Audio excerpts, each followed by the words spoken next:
to another series show on Benjamin TV. As you all know, I'm Vivian Oliver by name, and on today's show, we're going to be having a little interactive conversation in regards to the Equilobia Under 16 football tournament, which held on the 12th of September 2022. So, on the way in the house is Mr. Cletus. He's our host of the day. Thank you very much. He's going to be attending to the questions of the day, so make sure to sit and watch carefully to the end. So just like I said, we're going to be talking about the tournament, and in our previous video we mentioned about joining in the full match view, like the full view of the tournament for you guys here who aren't opportune to be there physically. So at the end of this video we're going to be attaching the link to the video, the live match view, yes, so that people can still go back, watch the ball, see the performances of all these our coming youths. Yes. Having said all that, so make sure you do not skip any parts of this video and watch it to the very end. So let's head straight into what we have for today. Over to you, Sir Cletus. What effective impact can you say that this Equilobia tournament brought towards us? I think one of the most important thing that it brought about is bringing our youths together. Okay. And as we all know, the most important thing, one of the key to community development is identifying the youths, recognizing them, and giving them activity that will help them to let's say, dissipate their energy, because youthfulness is all about energy. Exactly. And when this energy are so much and you don't give them a creative platform to dissipate it, they must definitely find ways to exercise those energies, and that's when you see them going into all sorts of societal vices, out of that youthful exuberance.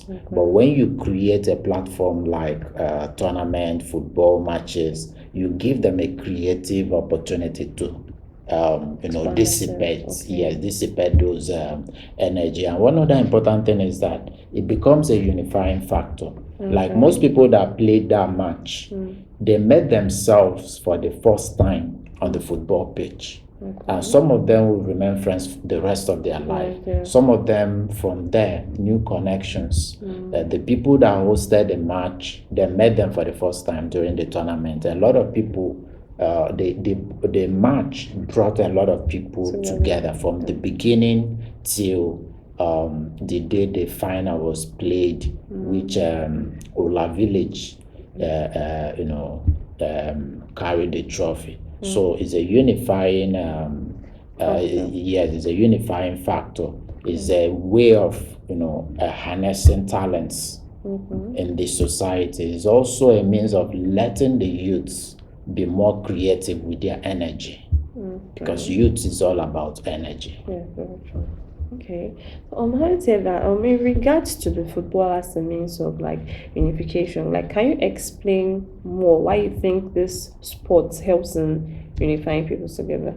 One thing people need to understand about football is that the central thing about football is unification. When you bring 22 able-bodied men in a pitch and give them just one ladder to drag, the ball itself becomes, a point of action, a point of union, a point that everybody is struggling to meet up with it. So it's a very strong unifier.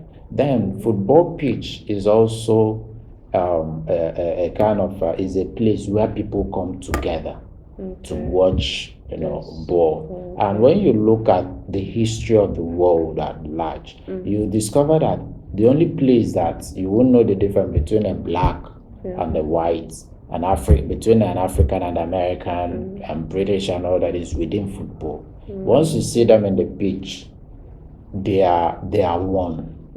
They are brothers, they are bonded. So it's a very strong unifier and a means of bonding people. Likewise, when you see people fight over people saying something against their football team. You see how strong the bond is, and some of these people fight. Maybe you say something against Chelsea or Man U, and someone that believed to be a Man U fan will just fight you simply because you said something against his or her team. It's because of that bond. The bond is too internal. And that's why sometimes when you see some people, the way they watch ball, the way they interact with football, the way they carry it on their head, I don't think there's anything else that is as strong as that in human nature, except maybe probably people who are fanatic about their religion. That is the only thing that is close to people who are passionate about football. So football is a very strong means of bonding people, unifying people. Okay. Having said that, in our African society, like, what benefits do you feel that football has brought to us, like within the African region? The major benefit is that we have a lot of our people, gaining stronger, more powerful recognition. In most, when you talk of European League, you see many Africans there. Most of them are well paid. You talk of La Liga, they are there. You talk of most major leagues in the world. You see many Africans being well recognized, and within that space, nobody talks about racism. Nobody talks about where he's from and all that. They are, Then we also have it has a very powerful economic input because a lot of these players are well paid.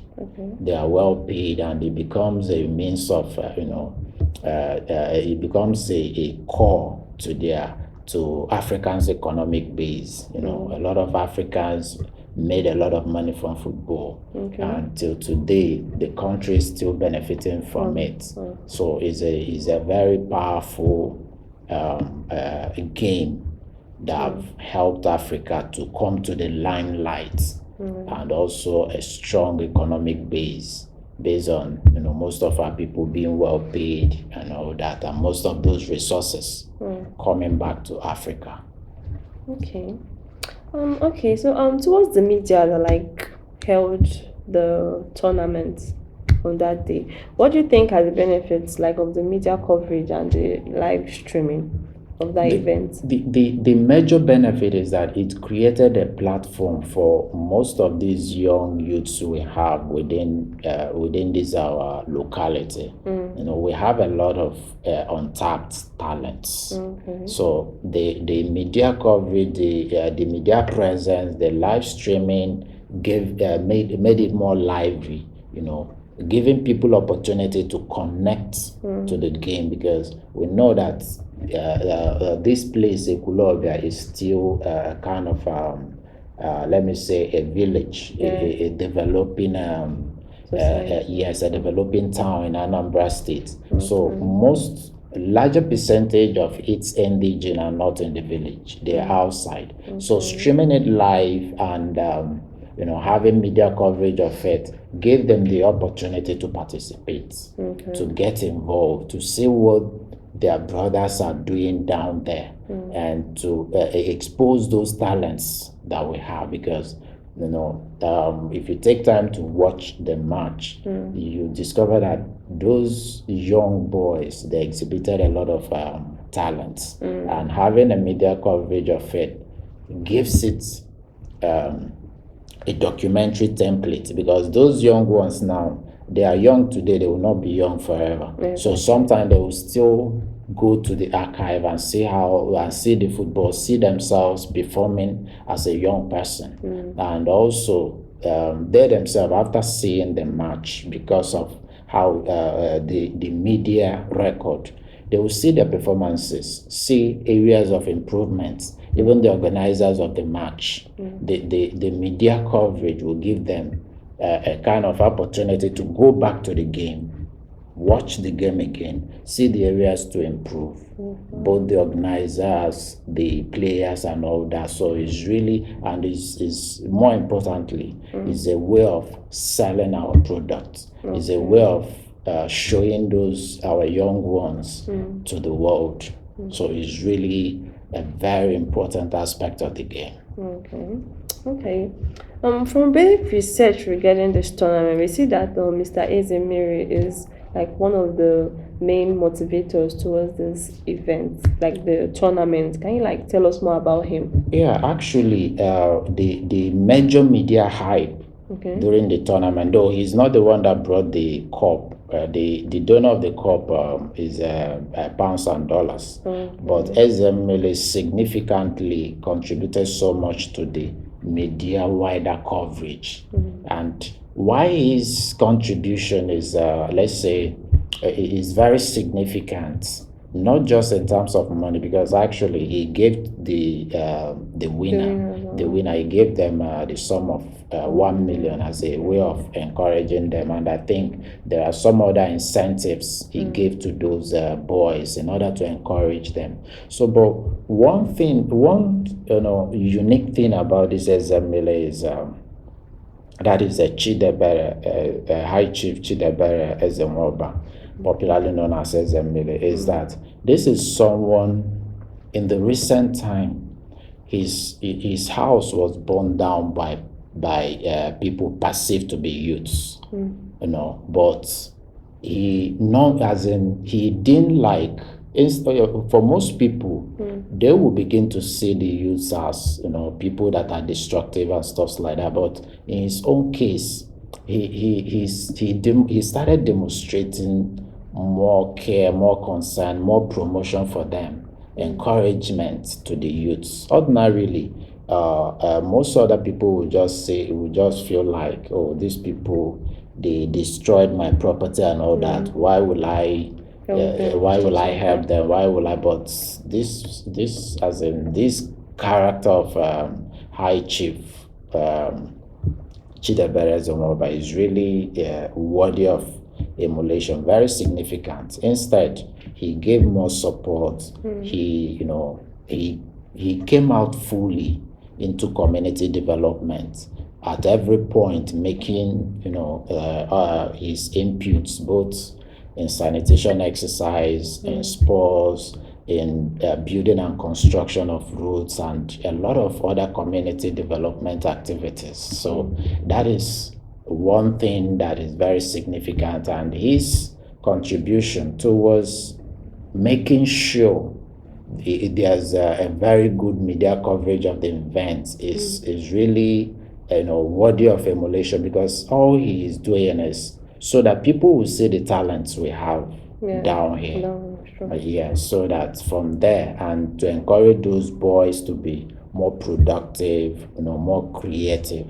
So it's really something that is very significant, and people should, emulate that and, take notice of that.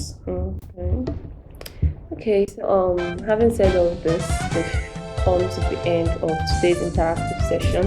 I would like to use this medium to say a very big thank you to Mr. Ezemiri and to other people out there that helped in promoting this tournament.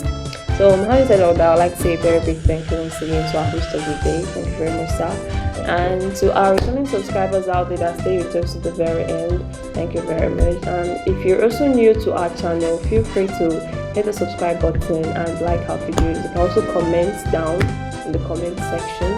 We'll appreciate all of that. So, I said all that. Thank you very much.